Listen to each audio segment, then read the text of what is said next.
varios portales en este momento, por ejemplo, el caso de Infobae, pone como tema principal la definición de hace un ratito aquí con nosotros del ministro de Salud, Ginés González García, cuando dijo que solo 393 de las 11.500 camas de terapia intensiva están ocupadas con pacientes con coronavirus, ¿no? Una frase, bueno, que genera muchas dudas, ¿no es cierto? Porque obviamente, ¿de qué estamos hablando entonces? ¿De profundizar la cuarentena para qué? ¿No? O sea, es un tema, ¿no? A ver, si es cierto que hay una ocupación de terapia intensiva por fuera del coronavirus, que no lo tenían previsto de antes, cuando ampliaron las camas, o es novedoso que la gente tiene otros inconvenientes además del COVID, infartos, problemas de infecciones, operaciones, etcétera, etcétera. Bueno, este va a ser un tema para el debate, ¿no es cierto? Bueno, dicho esto, me parece que lo relevante de que venimos comentando de ayer del economista Marcos Buscaglia, con independencia de los chistes que yo hice al respecto, que no son tan chistes, es que él puso en un papel lo que mucha gente dice en privado, ¿no? Y eso es muy valioso porque hay que tener valentía para poner en un papel algo tan fuerte como que la economía argentina está en víspera de un choque colosal de características dantescas. Fue lo que escribió Marcos, en lo que ayer yo me enteré escuchándolo a Jorge Fernández Díaz, aquí en Radio Mitre, que había sido el artículo más leído durante el fin de semana en el Diario de la Nación, cuando generalmente ocurre que los artículos más leídos son los artículos políticos, de tipo Joaquín Morales Solá o el propio Jorge Fernández Díaz, ¿no es cierto? Así que bueno, es un gusto saludarlo a Marcos, que está en línea, y un placer conversar con él. Marcos, buen día, ¿cómo estás? Hola Marcelo, buenos días Bueno, a todos. gracias por atendernos. Te cuento que me has producido una serie de problemas que pretendo resolver ahora. El primero es que no pude dormir el domingo a la noche. El segundo es que esperaba una ampliación de tus conceptos anoche en el programa de Carlos Pañi y me quedé esperando y no llegó la explicación, con lo cual tampoco pude dormir anoche. Así que para poder dormir... Hiciste que Laura se enoje conmigo también, tu señora. Los puse a todos ahí en la cama. Digo, escúchenlo a Marcos que va a explicar el desastre que se viene. Y después me dijeron, ¿de qué? Habló de otra cosa, ¿no es cierto? Bueno, sí, no, porque hablamos de los números, le pusimos números al problema, vamos a ponerlo así, ¿no? Correcto, es un chiste, obviamente, ¿no? Pero bueno, en cualquier caso me parece que está bueno escucharte un minuto respecto de qué significa, a tu juicio, un choque colosal. Que te cuento que hay mucha gente que lo plantea privadamente, como vos bien sabrás, solo que vos lo pusiste en un artículo, ¿no? Bueno, a ver, me parece que primero lo que tengo que entender es que el mundo va a un choque, digamos, ¿no? O sea, esto no es una crisis cualquiera en el mundo, no es un problema solo de Argentina. El mundo probablemente esté contrayéndose 5% este año. La economía global, cuando vos mirabas las proyecciones del Fondo Monetario de pre-coronavirus, es decir, en un update que hizo en enero el Fondo Monetario, estaba pronosticando un crecimiento de más o menos 3% para la economía global. Entonces es un choque importante para la economía global. Lo que pasa es que acá esto se compone con varios temas adicionales que lo hacen que acá yo creo que va a ser más grave que en la mayoría de las economías, la caída de la Argentina del PBI. Te voy a decir, la caída 2021 y la recuperación 2020 y la recuperación 2021, cuando los pongamos en conjunto, probablemente hagan que, si no hay cambios en la política económica del gobierno, sea lo de la Argentina de los más graves de la región. Y estos temas, yo diría idiosincráticos, son varios. Uno es cómo se maneja la cuarentena acá. Ahora, si querés, vamos a ampliar un poquito sobre cada tema. Dale. El segundo es el tema de el giro kirchnerista, te lo voy a poner así, con el tema de las restricciones a las importaciones y lo de Vicentín. El tercero es el tema de la deuda, que 10 meses después de ganadas las PASO, digamos, no está solucionado. Y un cuarto tema que está relacionado con todos estos, que nos diferencia, digamos, de otros países, y que no lo escribí en el artículo, pero que, bueno, acá tenemos un tema fiscal como en todos lados, pero acá eso se financia con dinero y eso va a llevar un salto inflacionario muy importante en la segunda mitad del año. Entonces, digo, tenés 4 temas muy, muy importantes que tienen una implicancia práctica y simbólica. Y quiero detenerme en la parte simbólica porque a mí me parece que lo simbólico yo creo que está impactando mucho a la gente. A mí, digamos, de las cosas que más me entristecen de la crisis es cuando veo a tanta gente joven que quiere emigrar, porque, digamos, a vos podés perder el empleo en un país, podés tener que cerrar tu negocio, pero yo veo que le están robando la esperanza a la gente, y eso es muy grave, eso es muy grave, porque al final un país, como vos sabés, como dice Harari, es al final una ficción de algo que nos une, de un futuro común, etcétera, y yo veo que la gente está perdiendo con todo este mensaje divisivo, que los runners, que los chetos, que no sé qué, nos están haciendo perder lo que es esa visión de país en común. Sí, sí. Ortega lo había dicho antes que Harari, cuando dijo que una nación era un proyecto sugestivo de vida en común. Claro. Entonces, yo creo que, y eso obviamente, que es simbólico, tiene una implicancia práctica, no es que solamente es simbólico, porque vos, si estás pensando, voy a financiar una empresa que le vence un bono y que yo tengo el bono, lo voy a refinanciar, y decís, no sé, porque no sé si me la van a expropiar en el futuro, o vos tenés un proyecto de inversión y decís, voy a hacerlo o no, y bueno, no sé, porque las condiciones son muy cambiantes y no sé si tienen un proyecto chavizante o no. Me parece que ahí entonces tiene un impacto en la economía real. Lo mismo con el manejo de la pandemia, es decir, convengamos que esta pandemia ha sido muy complicada, ha habido tantas señales, digamos, confusas sobre qué es lo que transmite, qué es lo que no transmite, cuáles son las mejores políticas o no. Pero hay un par de cosas, me parece, acá en el manejo en la Argentina que lo han agravado. Una es, me parece, no haber aprovechado para tener una política de testeo mucho más seria. La Argentina testea muy poco todavía, a pesar de que ha crecido el testeo, testea muy poco y testea muy poco a los asintomáticos. Me parece a mí que eso es un tema grave. Entonces eso, lamentablemente, no se ha aprovechado el tiempo bien para desarrollar esa política de testeo masivo de trazabilidad y aislamiento. Y lo segundo es estas restricciones que tienen las empresas, por ejemplo, la falta de flexibilidad de las empresas para manejarse. Lo vimos claramente en el caso de la TAM.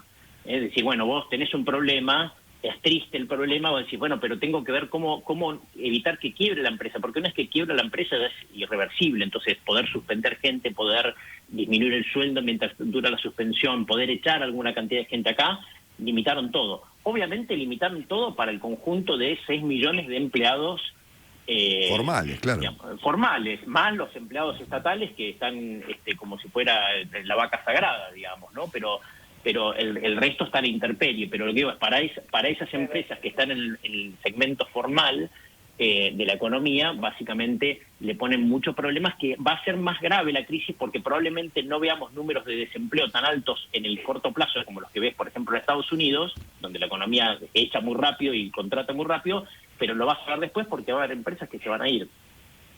Entonces, sí. nuevamente, es una crisis muy grande a nivel global, pero agravada acá por estas cuestiones simbólicas y prácticas, manejo de la pandemia, todo este tema de Vicentín, en las restricciones cambiarias, kafkianas. Una economía no puede funcionar básicamente sin importaciones. Y el tema de la deuda también, que es un manejo, ha sido un manejo, digamos, muy poco, yo diría, no sé si profesional, pero esto debería haber estado resuelto hace mucho tiempo. No, demasiado académico, pongámoslo así, ¿no? Sí, demasiado académico. O sea, yo creo que esto, un negociador con más experiencia, para marzo, a más tardar, que hubiera tenido terminada esta negociación de la deuda, claramente. Sí. Marcos, claramente. Vos nos estás diciendo en el fondo que Argentina va a caer, digamos, el doble que el promedio mundial. Esa es la idea. Sí, la Argentina va a caer el doble que el promedio mundial, y probablemente, si no hay cambio de políticas económicas, también se recupere menos que el mundo el año que viene. Porque todo el mundo va a recuperar, pensá vos. Cuando se va levantando la cuarentena, las empresas van reabriendo, los negocios van reabriendo, eso vamos a ver números muy positivos en el mundo. Y ahí entra una diferencia importante de la Argentina, fíjate, porque en mayo vas a ver que en todas las economías, incluyendo la Argentina, vamos a ver que cuando veas el dato de mayo, de actividad de mayo contra abril, vas a ver un aumento. ¿Por qué? Porque hubo se alivianó la cuarentena en todos lados, incluyendo la Argentina, ¿sí? Ahora, junio, vas a seguir viendo eso en todo el mundo, porque se siguió alivianando la cuarentena, y vas a ver entonces datos positivos de crecimiento junio contra mayo, ¿sí? Todavía caída junio contra junio en el anterior, pero sí positivo junio contra mayo. Pero acá no sabemos, probablemente no, porque las restricciones cambiarias impuestas el último día de mayo fueron un gran golpe a la economía durante junio. Le agregaron un nivel de incertidumbre, entre eso y lo de Vicentín, muy grande. Entonces vos le ponés incertidumbre a la economía y la gente se paraliza. Claro. Bueno, lo de Vicentín es interesante porque finalmente en la Argentina cae una compañía que está relacionada, como anoche marcaba Pañi con toda razón, que tiene que ver el negocio más importante que puede producir este país, que es el negocio agropecuario, o el negocio Claro. agrícola o los agroalimentos, ¿no? Y encima de eso, al tema se lo politiza en vez de buscar una solución práctica, ¿no? Que es poner un CEO que la rescate y conseguir recursos, ¿no es cierto? Hemos hecho o estamos haciendo de esto una cuestión estrictamente política, ¿no? Sí, sí, digamos, en un país, yo siempre pongo el ejemplo de los lácteos, digamos, la Argentina tiene una cuenca láctea, digamos, técnicamente Sí, dicen monumental, mejor claro. que la de Nueva Zelanda. La de Nueva Zelanda exporta productos lácteos, exportaba por 10 veces el valor de la Argentina, y en la Argentina, en cambio, tenemos empresas quebradas, como Sancor, como, bueno, Mm. Mastellone tiene deuda, hay que ver si la refinancian la deuda Sí, Mastellone pierde en 1000 futuro. palos cada tanto, reporta 1000 y pico de palos de pérdida, ¿no? Sí, Ahora, contame una cosa, entonces... Marcos, ¿por qué usaste el término dantesco para definir lo que viene? Me parece que vamos a ver, digamos, un aumento del desempleo muy grande, digamos, que va a ser un espectáculo duro, digamos, ¿no? Me Sí. parece que va a ser un espectáculo duro. Yo creo, de todas maneras te digo, yo en general soy una persona optimista, ¿no? Y me parece que a pesar de todo esto, veo una luz de optimismo, aunque yo creo que estos experimentos son tan extremos y tan minoritarios, a mí, digamos, tan minoritario. La chavización de la economía es una expresión tan minoritaria. Yo creo que la mayoría de los argentinos queremos otra cosa. Y queremos, con diferencias, un poco más de Estado, menos Estado, temas sociales, digamos, pero queremos algo muy distinto a lo que quiere esta minoría, que por cuestiones de nuestro sistema electoral ha logrado nuevamente cooptar al peronismo e imponer sus políticas. Entonces a mí me parece que de esto va a salir algo superador, donde los argentinos, digamos, la mayoría, no todos obviamente, nos poner de acuerdo, así como fue el consenso alfonsinista al inicio de la restauración de la democracia en el 83 sobre resolver nuestros conflictos sin golpes de Estado. Me parece que ahora va a surgir un consenso sobre cuestiones adicionales a eso, Bueno, digamos, ¿no? voy ¿Qué a citar queremos? acá. Una Argentina integrada al mundo, una Argentina básicamente con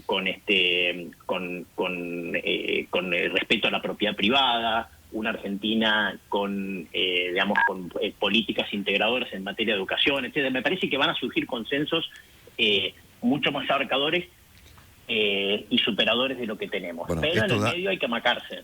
esto da para un diálogo mucho más largo, pero fíjate que voy a citar al propio Pañi, ¿no es cierto? Que la semana pasada ofreció una conferencia impresionante para un banco, donde había 5.000 personas en Sí, el sí, sí. Zoom mirándola. Yo nunca había visto semejante cosa, ¿no? Esto pasó en el Banco de Galicia, para dar Sí, a la sí, gente sí. toda la información. Y él allí dijo, coincidiendo con vos, que viene efectivamente una crisis de proporciones similares a las del 2001, ¿no? Por otros motivos, pero estamos hablando de dimensiones, no de causas, ¿no? Y él planteó que, bueno, que el punto era quién eventualmente podía capitalizar eso políticamente, y él imaginó, bueno, una cosa moderada, ¿no? Que la capitalización política de la crisis podría equilibrar un poco el poder en Argentina y una cosa normal. Yo tengo muchas dudas respecto de lo que ocurriría en Argentina en materia política luego de una crisis económica de la magnitud del 2001. Sobre todo si lo miramos a la luz de lo que ha pasado en el mundo, ¿no? Con las crisis económicas y qué derivaciones políticas ha habido de esas crisis, ¿no es cierto? Así que yo no estoy tan claro respecto de que efectivamente de una crisis surja un equilibrio político un poco más por el medio, ¿no? Algo más moderado y no algo radicalizado, ¿no? Bueno, pero fíjate vos que ahí es un buen punto el que marcas. En 2001, Dualde y después Néstor Kirchner aprovecharon la caída de la convertibilidad para echarle la culpa.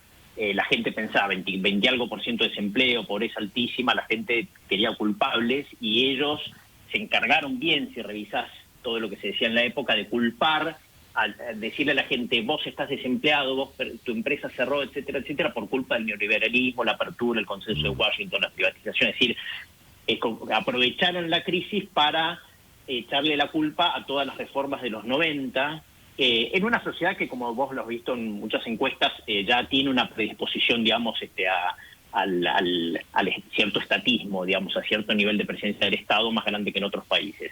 Entonces aprovecharon para eso. Va a ser difícil que repitan el populismo una historia así, una narrativa así, porque esta crisis se produce en un gobierno, digamos, populista, que está haciendo reformas anticapitalistas.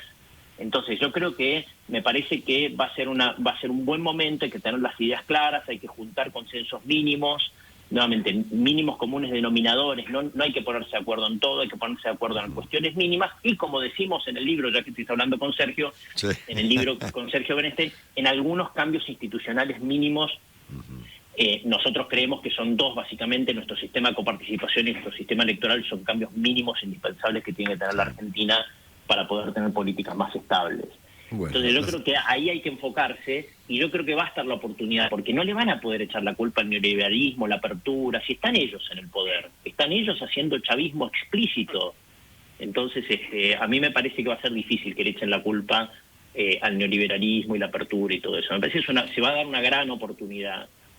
Pensá además que no solamente van a perder, yo creo, esa clase media pivotal, sino que en el momento de la crisis, una parte de la base electoral del kirchnerismo es la gente que recibe ayuda del gobierno, que tiene una relación muy instrumental, en mi opinión, con los punteros. Y esa relación instrumental es que el puntero les da algo, ¿sí?, que son beneficios sociales, un colchón, etcétera, y ellos le dan una prestación que es ir a votar en el momento o ir a una marcha, etcétera.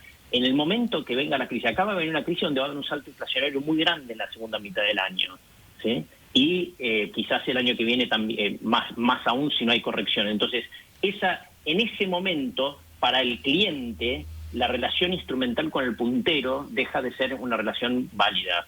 O sea, pueden llegar a perder el control hasta de su propia base electoral en la crisis que se viene. Entonces, nuevamente, es el momento de aprovechar entre todos aquellos que no son parte del kirchnerismo, que es esta visión tan distinta a lo que yo creo que quiere la mayoría de los argentinos, para entre el resto, que hay diferencias, como digo, más Estado, menos Estado, cuestiones sociales, de ponerse de acuerdo en mínimos comunes denominadores de qué es lo que la Argentina quiere ser, ¿sí?, en cuál es este proyecto común, y en reglas para que eso se cumpla, que eso es lo que lo machacamos con Sergio Bernstein, en reglas comunes para que eso se pueda dar.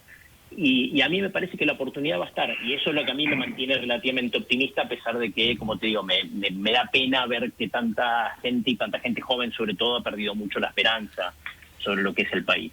Marcos, gracias por estos minutos con nosotros. Un gran abrazo. Estamos en contacto. El economista Marcos Buscaglia, el autor del artículo más leído de este fin de semana.